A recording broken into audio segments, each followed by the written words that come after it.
On my birthday, my daughter looked me in the eye and said, "You're no longer welcome in our home." In that moment, I realized the greatest heartbreak comes not from strangers, but from the family you gave everything to. She thought I'd walk away quietly. She never imagined what I'd do next.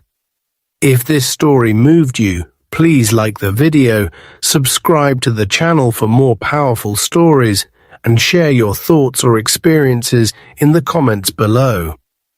Your support means the world to us.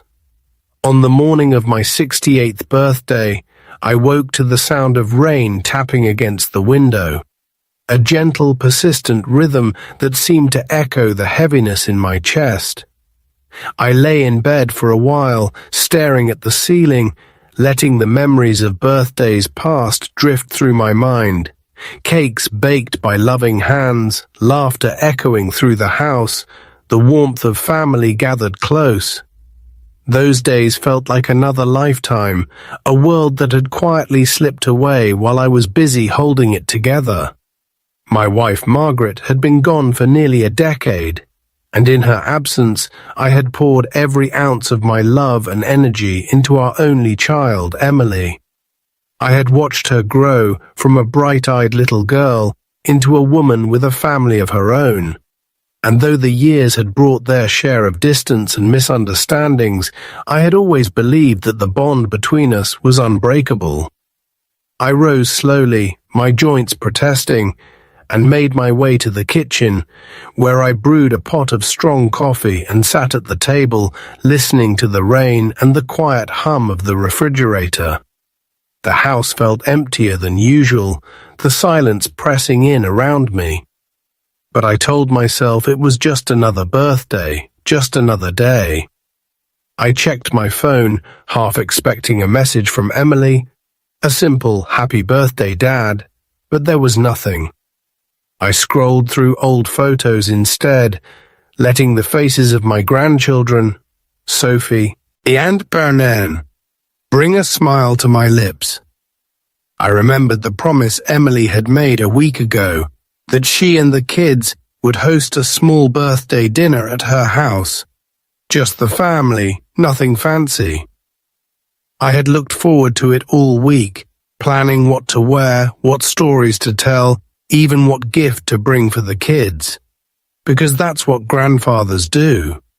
By noon, the rain had eased, and I decided to drive over early, hoping to help Emily with the preparations.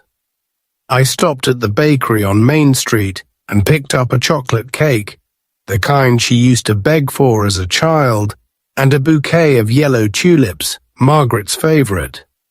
The drive across town was uneventful, the city washed clean by the rain, the sky brightening as I pulled into Emily's driveway.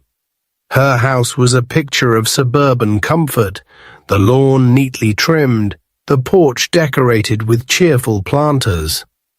I parked at the curb, balancing the cake and flowers, and walked up the path, my heart light with anticipation. I rang the bell, listening for the familiar sounds of children's laughter, the bark of their old dog, the shuffle of Emily's feet on the hardwood floor. Instead, there was only silence. After a moment, the door opened, and Emily stood there, her face pale and drawn, her eyes rimmed with red. For a moment I thought she might be ill, or that something terrible had happened, but she didn't invite me in.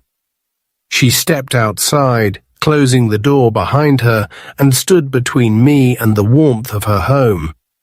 "Dad," she said, her voice trembling, "we need to talk." I felt a chill run through me, the cake suddenly heavy in my hands. "Is everything all right?" I asked, searching her face for answers. She looked away, her jaw tight. "I'm sorry, but you can't come in today. You're not welcome here anymore." The words hit me like a blow, sharp and unexpected. I stared at her, unable to process what I was hearing. "Emily, it's my birthday. The kids..." She shook her head, her eyes filling with tears. It's not about the kids. It's about us. I can't keep pretending everything is fine. I need space.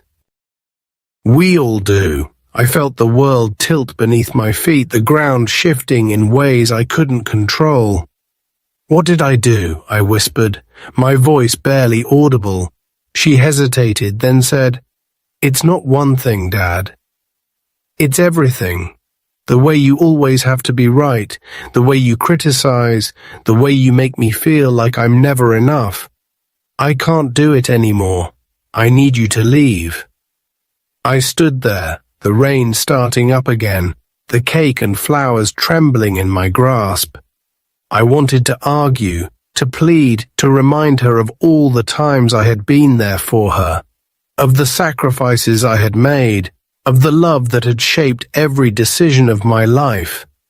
But the look in her eyes told me it was useless. She had made up her mind. I set the cake and flowers gently on the porch, my hands shaking, and turned to go. As I walked back to my car, I heard the door close behind me, the lock clicking into place with a finality that echoed in my chest. I sat behind the wheel, staring at the house, at the life I was no longer a part of.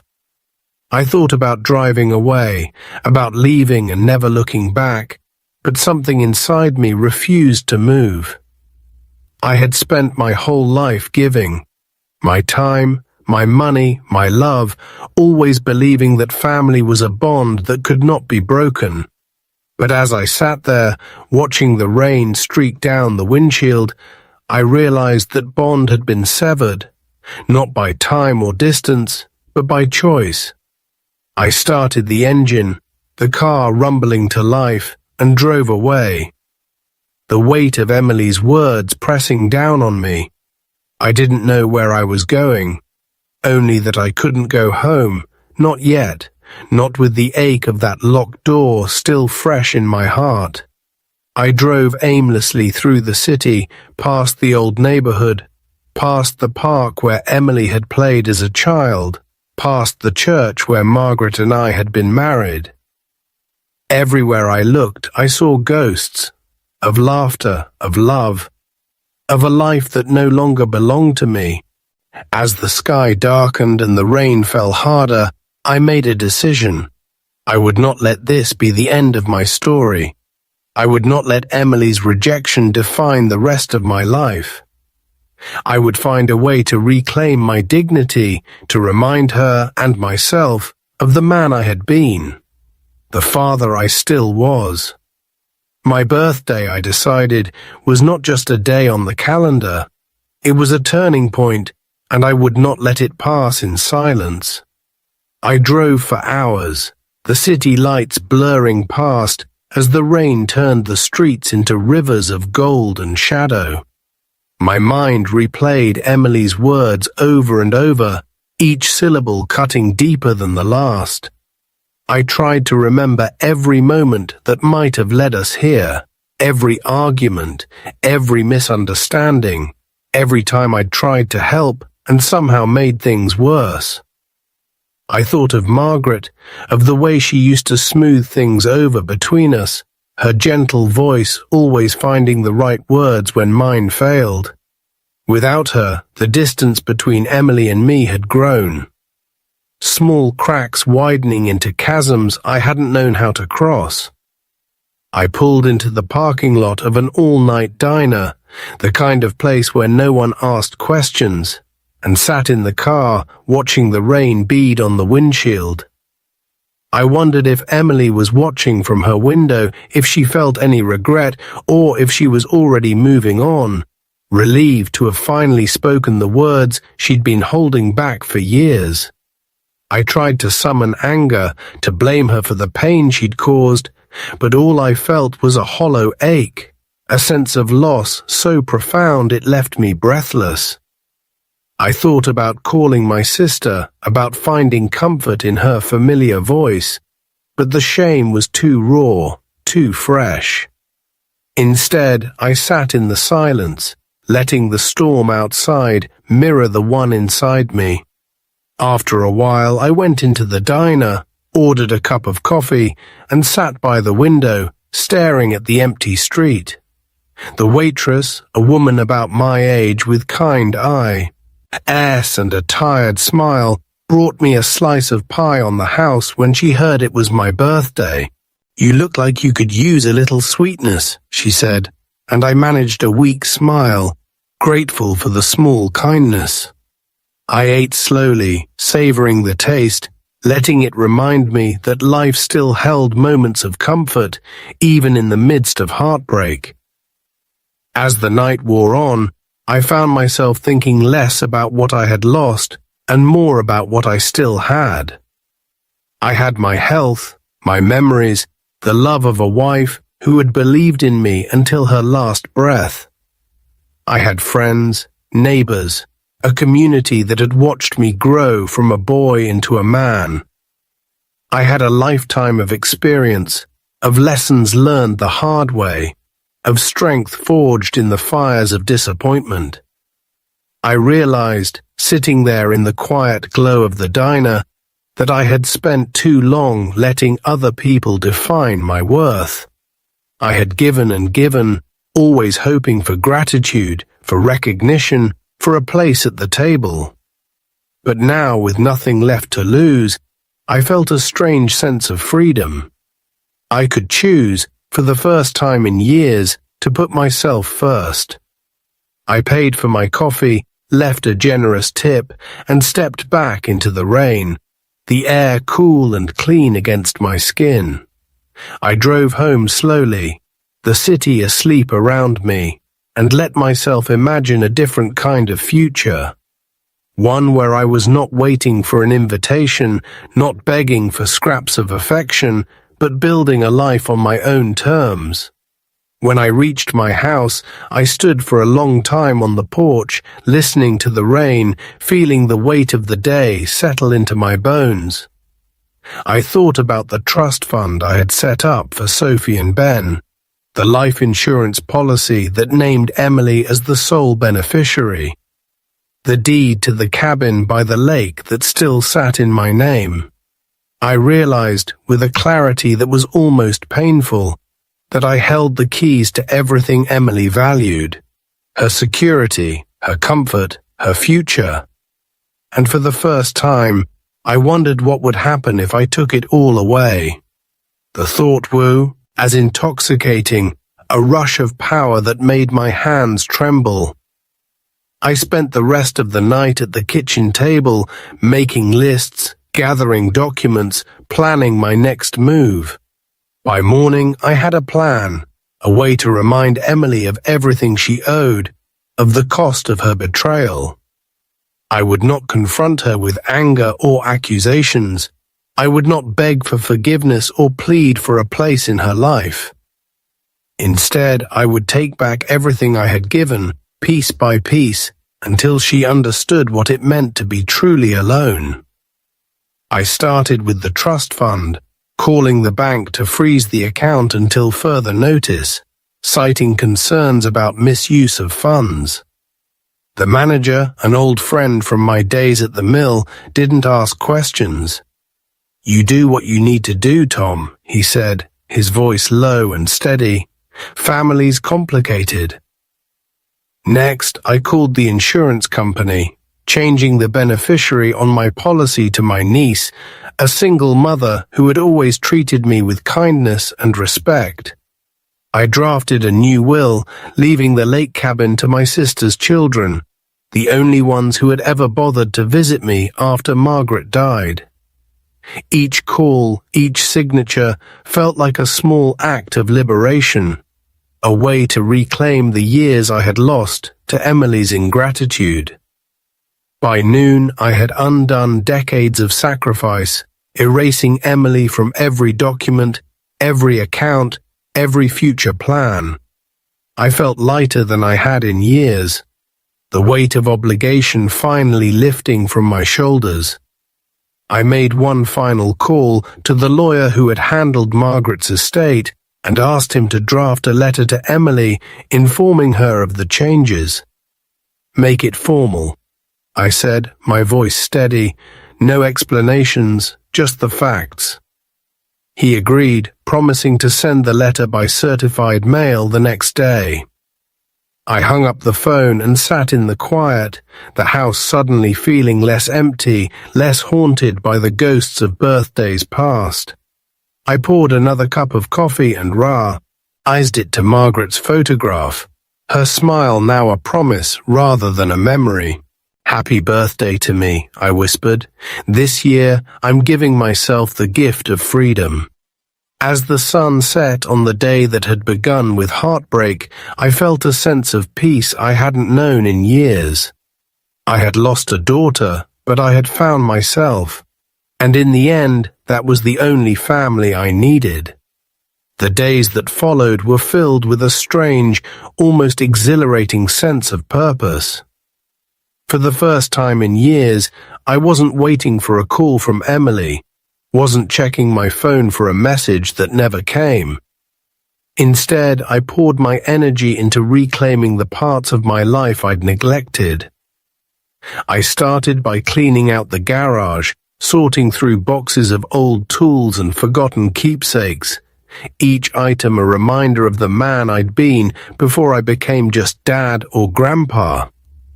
I found Margaret's gardening gloves, still dusted with earth, and her favorite sun hat, faded from years in the yard.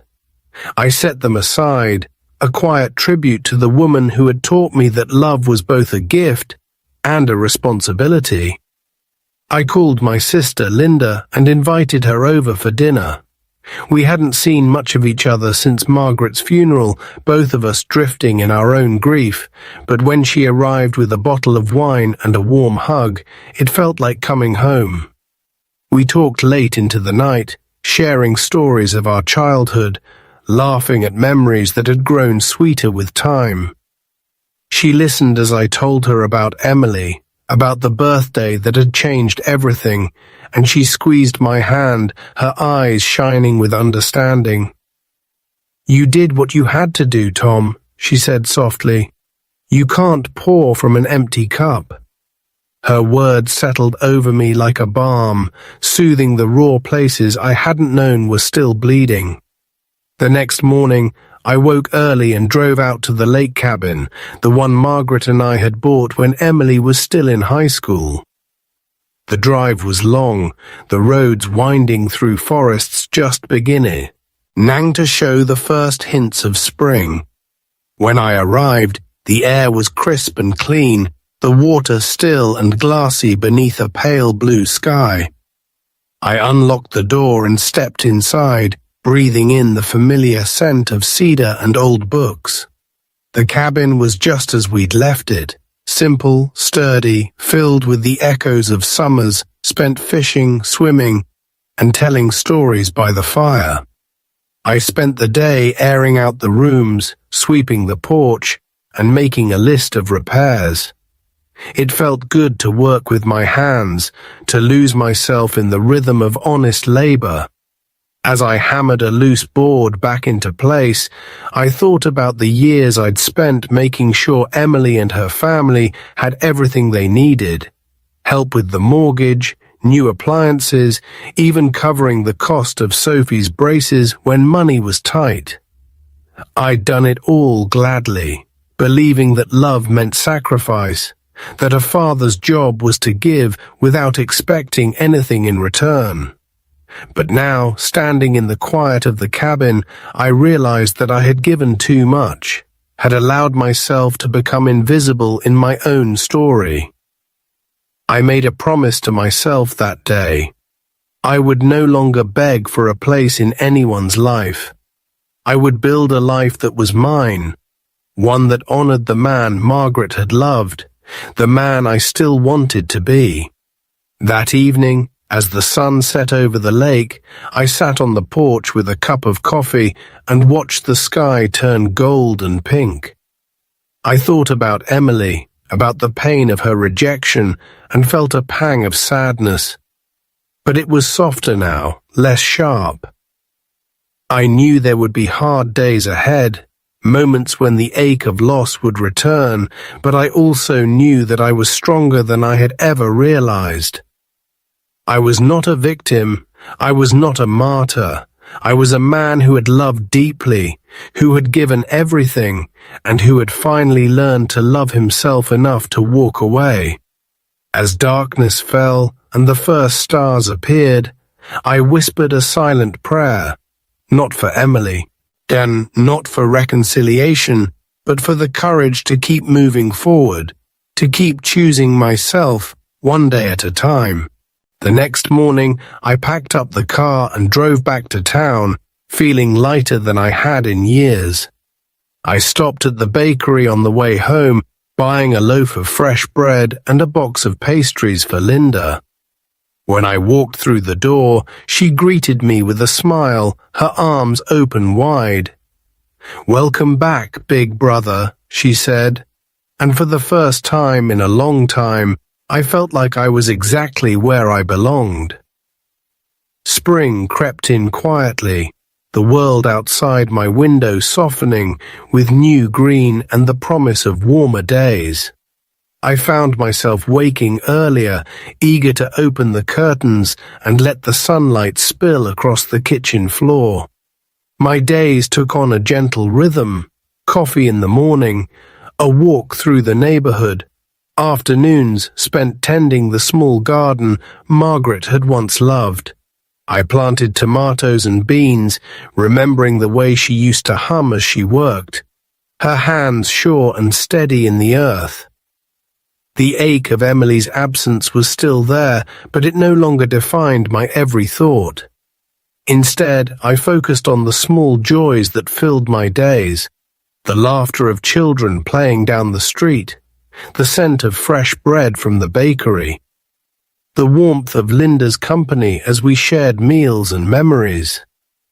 I joined a group at the community center, men and women my age who met once a week to play cards and swap stories. It was there that I met Helen, a retired nurse with a quick wit and a kind heart. We struck up a friendship, sharing stories of our families, our losses, our hopes for the future. She listened without judgment when I told her about Emily, about the birthday that had changed everything, and she offered comfort without pity, her presence a quiet reminder that life still held possibilities. With Helen's encouragement, I began to venture further from the routines that had once kept me tethered to the past. I took day trips to nearby towns, explored museums and art galleries, ate in small cafes where no one knew my name. I sent postcards to Sophie and Ben from every stop, telling them about the things I had seen, the people I had met, the lessons I was learning. I didn't know if Emily would let them read my words, but I hoped that someday they would understand that their grandfather had chosen to live, not just exist. As the weeks passed, the sharp edges of my anger softened, replaced by a quiet resolve. I would not let bitterness define me. I would not let Emily's choices become the measure of my worth. I had given her everything I could, and now I was giving myself permission to move on. One afternoon in late April, as I was returning from the garden, I found an envelope in my mailbox, addressed in Emily's handwriting. My heart pounded as I carried it inside, the old ache flaring up despite my best efforts to let go. I sat at the kitchen table, turning the envelope over in my hands, debating whether to open it or throw it away. In the end, curiosity won out. The letter was short, almost businesslike. Emily wrote that she understood my decision, that she was sorry for the way things had turned out, that she hoped we could find a way to rebuild for the sake of the grandchildren, if nothing else. She didn't mention the birthday, didn't apologize for the pain she had caused, but there was a note of uncertainty in her words, a hint that maybe, just maybe, she was beginning to understand the cost of her actions. I read the letter twice, then set it aside, unsure of how to respond. I wanted to believe that people could change, that wounds could heal, but I also knew that forgiveness was not the same as forgetting. I would not rush back into the old patterns, would not offer myself up for more disappointment. If Emily wanted to rebuild, she would have to do the work, to show up, to prove that she valued me not for what I could give, but for who I was.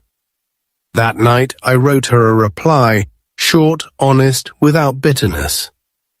I told her about my days, about the new friends I had made, about the peace I had found in letting go. I told her that I loved her, that I always would, but that I could not go back to the way things were. If she wanted a relationship, it would have to be built on respect, on honesty, on mutual effort. I sealed the letter and dropped it in the mailbox the next morning, feeling a sense of closure I hadn't expected. I didn't know what the future would hold, but for the first time in a long time, I was not afraid. I was free. May brought a gentle warmth to the world, coaxing the flowers from their beds and filling the air with the scent of lilacs and fresh-cut grass. I found myself spending more time outdoors, letting the sun ease the stiffness from my joints and the quiet of the garden soothe the restlessness that sometimes crept in during the evenings. Helen and I grew closer, our friendship deepening into something more comfortable, more necessary. We shared dinners on her porch, long walks by the river, and evenings spent listening to old records and talking about the lives we had lived before fate had brought us together.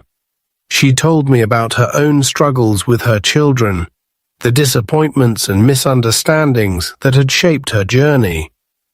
We laughed about the stubbornness of grown children, the way they seemed to forget that their parents were people with dreams and limits of their own.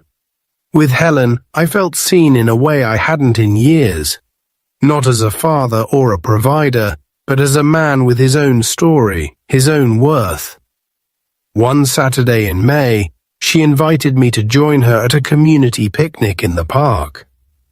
I hesitated at first, worried about running into people who might ask about Emily, about the family I no longer saw at church or neighborhood gatherings.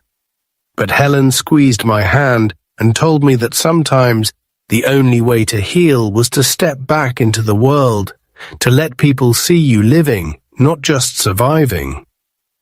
The picnic was a blur of laughter and music, children chases, ing each other across the grass, neighbors sharing stories and food beneath the shade of old oaks. I found myself relaxing, letting go of the old anxieties, the fear of judgment. People greeted me warmly, asked about my garden, complimented the pie I'd brought. Margaret's recipe, still the best in town. For the first time in a long time, I felt like I belonged, not because of what I could give, but because of who I was. As the sun set and the crowd began to thin, I sat with Helen on a bench overlooking the river, watching the water catch the last light of day. She leaned her head on my shoulder and whispered, "You're allowed to be happy, Tom. You don't have to earn it." Her words settled over me like a blessing, and I realized how much I had needed to hear them. That night, as I walked home beneath a sky full of stars, I thought about the journey I had taken since my birthday. The pain of that locked door, the anger and grief, the slow, steady work of rebuilding a life from the ashes of disappointment. I understood now that revenge was not about hurting those who had hurt me, but about reclaiming my own power, my own joy. I had drawn my boundaries, demanded respect, and in doing so had found a peace that no one could take from me. The next morning, I received a call from Emily. Her voice was softer, more hesitant than before. "Dad, the kids have a school play next week. They'd really like you to come." I hesitated, memories of past rejections flickering through my mind, but Helen's words echoed in my heart. "I'd like that," I said. "Just let me know the time." The day of the play, I dressed in my best shirt, the one Margaret had always said brought out the blue in my eyes, and drove across town to the school auditorium. I arrived early, finding a seat near the front, my heart pounding with nerves and hope. When the children spotted me in the crowd, their faces lit up, and I felt a surge of love so fierce it brought tears to my eyes. After the performance, they ran to me, hugging me tightly, chattering about their roles and the excitement of being on stage. Emily stood nearby, watching, her expression a mixture of relief and gratitude. "Thank you for coming, Dad," she said quietly. "It means a lot to them, to me." I nodded, feeling the old wounds begin to heal, not with grand gestures or apologies, but with small acts of presence, of showing up when it mattered. As I drove home that night, the city lights twinkling in the distance, I realized that I had finally found my place. Not at the head of Emily's table, but at the center of my own life, surrounded by people who valued me for who I was, not just for what I could give. The locked door of my birthday was just that, past. I had walked through it, into a future I had built with my own hands, my own heart. And for the first time in years, I was truly, deeply content. Summer arrived in a rush of green, the world outside bursting with life and color. My days settled into a gentle rhythm, mornings in the garden, afternoons spent with Helen or volunteering, evenings filled with books, music, and the quiet satisfaction of a life reclaimed. The pain of that birthday was no longer a raw wound, but a scar, a reminder of what I had survived and of the strength I had found in choosing myself. Emily and I spoke more often now, our conversations cautious but honest, each of us learning to navigate the new boundaries I had drawn. She no longer called only when she needed something, and I no longer rushed to solve her problems. Instead, we talked about the children, about her work, about memories of Margaret that made us both laugh and sometimes fall silent with longing. There were still moments of awkwardness, of things left unsaid, but I no longer felt the old desperation to fix everything, to make her love me the way I had always hoped. I understood now that love could not be forced, that respect could not be bought with sacrifice. It had to be earned, and it had to be mutual. One afternoon in July, Emily invited me to a barbecue at her house. I hesitated, the memory of that locked door still vivid, but Helen encouraged me to go, to see for myself how much had changed. I arrived with a plate of deviled eggs, Margaret's recipe, always a favorite, and was greeted at the door by my grandchildren, their faces bright with excitement. Emily offered a polite smile, her eyes wary but not unkind. The house was filled with laughter and the smell of grilled meat, the backyard alive with children's games and the easy chatter of neighbors. For a moment, I stood at the edge of it all, uncertain, but then Emily appeared at my side, her hand resting lightly on my arm. "I'm glad you came, Dad," she said, her voice sincere. "It wouldn't be the same without you." I nodded, feeling a wave of emotion rise in my chest. We sat together beneath the shade of an old maple tree, watching the children play, talking about nothing and everything. There was no mention of the past, no apologies or explanations, just the simple comfort of being together, of sharing a moment that felt, if not perfect, at least real. As the sun set and the guests began to leave, Emily walked me to my car. She hesitated, then said, "I know I can't change what happened, but I want to do better. For you. For the kids." I looked at her, seeing not just my daughter, but a woman trying to make amends, to build something new from the ruins of our old life. "We both do," I said quietly. "It's never too late to start again." That night, as I sat on my porch with Helen, watching the fireflies dance in the warm summer air, I felt a sense of peace I had never known. I had lost so much, but I had gained something far more valuable, a sense of self, a life that was truly my own. I thought about the journey I had taken, the pain and the anger, the slow, steady work of healing. I realized that revenge was not about punishing those who had hurt me, but about refusing to let their actions define my future. I had chosen to live, to love, to forgive, not for Emily's sake, but for my own. As the stars appeared one by one in the darkening sky, I whispered a silent thank you to Margaret, to Helen, to the friends and strangers who had helped me find my way. I knew there would still be hard days, moments when the old wounds ached, but I also knew that I was no longer alone. I had built a new family, one chosen not by blood, but by kindness, by respect, by the simple act of showing up. And as I closed my eyes, listening to the sounds of summer all around me, I knew that I was exactly where I was meant to be. August brought a golden haze to the afternoons, the kind of light that made even the most ordinary moments feel precious. I found myself savoring the small things, Helen's laughter as we played cards on the porch, the taste of sun-warmed tomatoes from the garden, the quiet satisfaction of a day spent in honest work. My world had grown both smaller and richer, filled with people who valued me for who I was, not just for what I could give.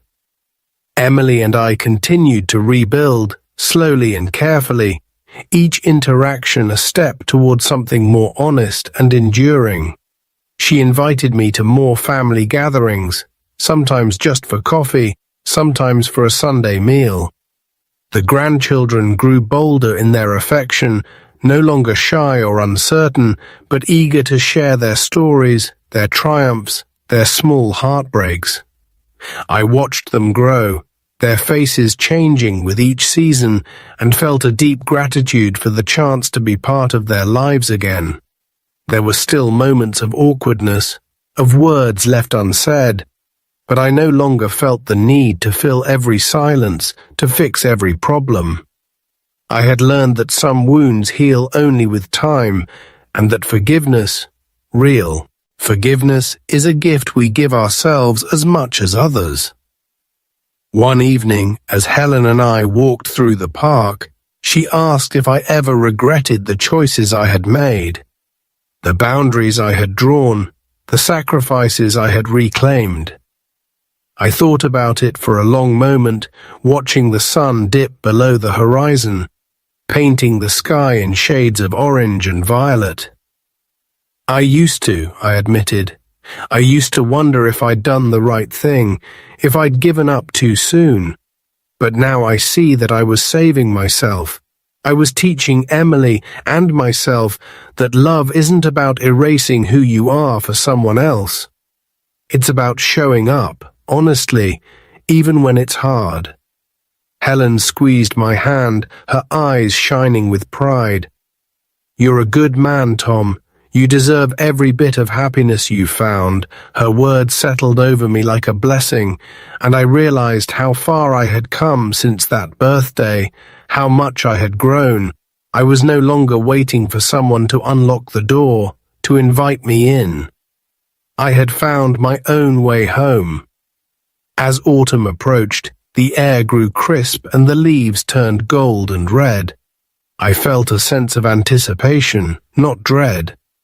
I decorated the house with Helen, stringing lights along the porch, hanging a wreath on the door. I baked Margaret's chocolate cake, the recipe now a bridge between past and present, loss and renewal. On my next birthday, Emily and her family arrived early, their arms full of gifts, their faces bright with hope.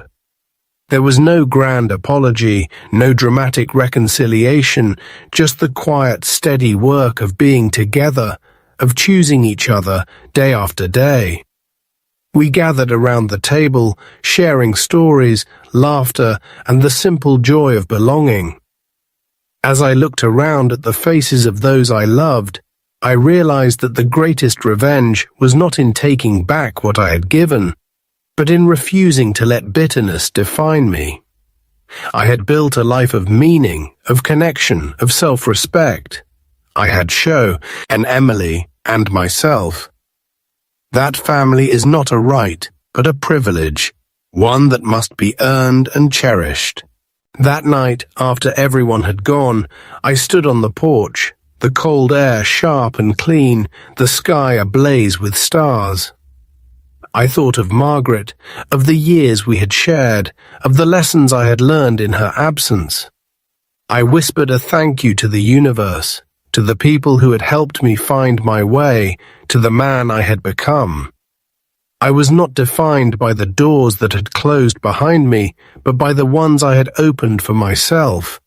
And in that quiet, starlit moment, I knew that I was, at last, truly free. Winter returned, gentle and quiet, dusting the world in white and softening the edges of every memory. I found myself reflecting more often, not with regret, but with a kind of gratitude for the journey that had brought me here. The pain of being told I was no longer welcome, of standing on that porch with a birthday cake in my hands and nowhere to go, had once threatened to break me. Now it felt like a distant echo, a lesson learned at great cost, but with even greater reward. My life was full in ways I had never expected. Helen and I spent our weekends exploring small towns, attending local fairs, and savoring the simple pleasures of good company and shared laughter. My garden flourished, the tomatoes and beans thriving under my careful attention, and I took pride in sharing the harvest with neighbors and friends. The community center became a second home, a place where I was valued not for my past or my family name, but for the kindness I offered and the work I did. The friendships I had formed there deepened, each one a thread in the tapestry of my new life. Emily and I continued to rebuild, slowly and carefully, each interaction a step towards something more honest and enduring. She invited me to more family gatherings, sometimes just for coffee, sometimes for a Sunday meal. The grandchildren grew bolder in their affection, eager to share their stories, their triumphs, their small heartbreaks. I watched them grow, their faces changing with each season, and felt a deep gratitude for the chance to be part of their lives again. There were still moments of awkwardness, of words left unsaid, but I no longer felt the need to fill every silence, to fix every problem. I had learned that some wounds heal only with time, and that forgiveness, real forgiveness, is a gift we give ourselves as much as others. One crisp December afternoon, Emily stopped by unannounced, carrying a box of old photographs she had found in her attic. We sat together at the kitchen table, sifting through the images, birthdays, vacations, Christmases long past. Each picture was a reminder of what we had shared, of the love that had once bound us together. Emily looked at me, her eyes shining with tears. "I'm sorry, Dad, for everything. I wish I could take it back." I reached across the table, taking her hand in mine. "We can't change the past, Emily, but we can decide what comes next." She nodded, her shoulders relaxing. "I want you to know I'm grateful for everything, even the things I didn't understand at the time." I smiled, feeling a warmth spread through me. That's all I ever wanted, sweetheart. Just to be seen, to be valued. We sat in companionable silence, the distance between us shrinking with each passing moment. As the holidays approached, I felt a sense of anticipation, not dread. I decorated the house with Helen, stringing lights along the porch, hanging a wreath on the door. I baked Margaret's chocolate cake, the recipe now a bridge between past and present, loss and renewal. On Christmas morning, Emily and her family arrived early, their arms full of gifts, their faces bright with hope. There was no grand apology, no dramatic reconciliation, just the quiet, steady work of being together, of choosing each other day after day. We gathered around the table, Shari, Nangi, stories, laughter, and the simple joy of belonging. As I looked around at the faces of those I loved, I realized that the greatest revenge was not in taking back what I had given, but in refusing to let bitterness define me. I had built a life of meaning, of connection, of self-respect. I had shown Emily and myself that family is not a right, but a privilege, one that must be earned and cherished. That night, after everyone had gone, I stood on the porch, the cold air sharp and clean, the sky ablaze with stars. I thought of Margaret, of the years we had shared, of the lessons I had learned in her absence. I whispered a thank you to the universe, to the people who had helped me find my way, to the man I had become. I was not defined by the doors that had closed behind me, but by the ones I had opened for myself. And in that quiet, starlit moment, I knew that I was, at last, truly free.